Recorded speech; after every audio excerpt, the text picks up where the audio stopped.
Good evening friends. आज जो मैं अपने इनकम टैक्स के केसेस की सीरीज़ में केस डिस्कस कर रहा हूँ, उस केस का नाम है Sajid Khan versus commissioner of income tax. ये केस 417 ITR पेज नंबर 1 पे रिपोर्ट हुआ। इस केस में सेक्शन 68 के और 69 में जो असेसी के ऊपर जो बर्डन कास्ट करता है ये सेक्शन, उसके बारे में बताया गया है। इस केस के फैक्ट्स इस तरीके से हैं कि असेसी ने कुछ प्रॉपर्टी खरीदी थी और उस प्रॉपर्टी को खरीदने के लिए असेसी ने 2 लाख रुपए लोन लिया था। तो असेसी ने जिस क्रेडिटर से लोन लिया था उस क्रेडिटर के अकाउंट में 2 लाख रुपए कैश जमा किए गए थे। जब असेसी को इस प्रॉपर्टी की वेरिफिकेशन के लिए सेक्शन 148 में नोटिस इशू किया गया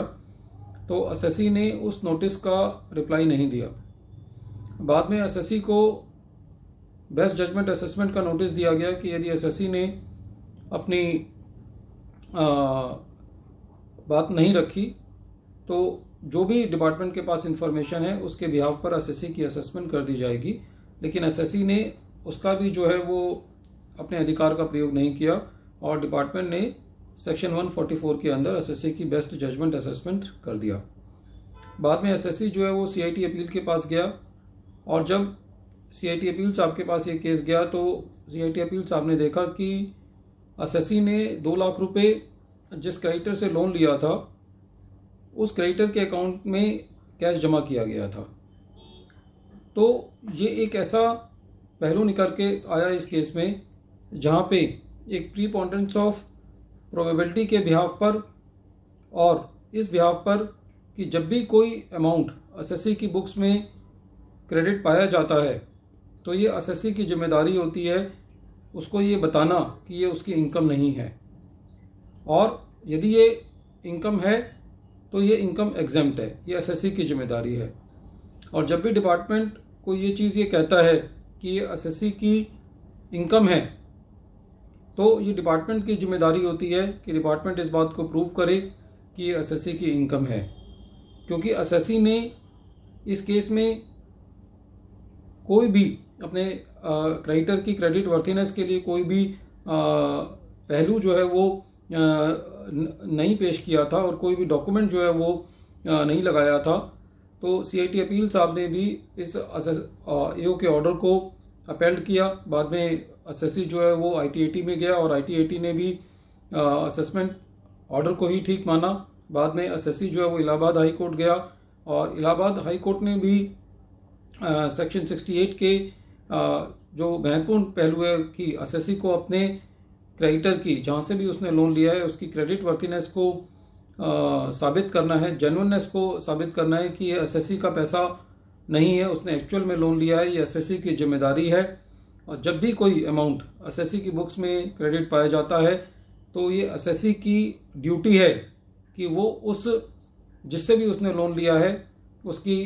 क्रेडिट वर्थीनेस को प्रूव करे, उसकी जेन्युइननेस को प्रूव करे। और ये खाली प्रॉपर्टी खरीदने के केस में जहाँ से भी उसने लोन लिया है वहीं पे ये बात लागू नहीं होती कि उसको अपनी जिन से उसने लोन लिया है उसकी क्रेडिट वर्थीनेस को बताना है। बल्कि आज के टाइम में कई बार जहाँ पे असेसी के पास बुक्स में पैसा होता है और जब असेसी ने प्रॉपर्टी परचेज करनी होती है तो जनरली ये देखा गया है कि जो असेसी है वो क्योंकि जो बैंक है आजकल कैश विड्रॉ नहीं करने देते और कई बार ऐसा होता है कि जब असेसी जो प्रॉपर्टी परचेज कर रहा है उसकी वाइट वैल्यू कम होती है और उसको अमाउंट जो है वो ज़्यादा देना होता है। कहने का मतलब ये कि यदि प्रॉपर्टी फॉर एग्जांपल 1 करोड़ रुपए की है और असेसी को 50 लाख रुपए जो है वो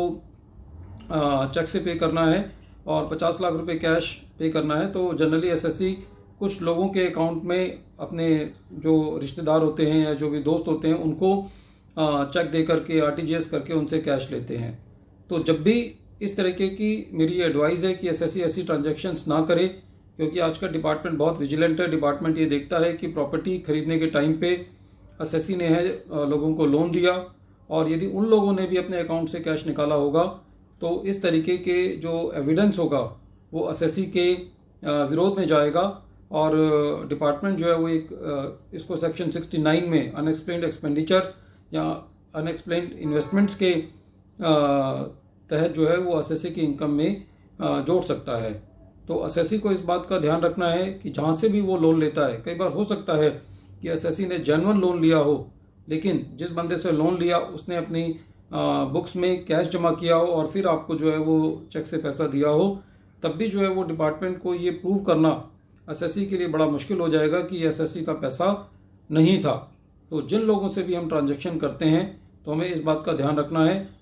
कि वो लोग जो है वो कैश उन लोगों ने अपनी बुक्स में कैश जमा ना किया हो। हमेशा ऐसा नहीं होता कि एसएससी ने एंट्री ही ली होती है, कई बार जेन्युइनली भी ऐसा होता है कि हमें किसी से पैसे की ज़रूरत है और किसी के पास जो है वो पैसा कैश में है, लेकिन वो अपनी सेफ्टी के लिए अपने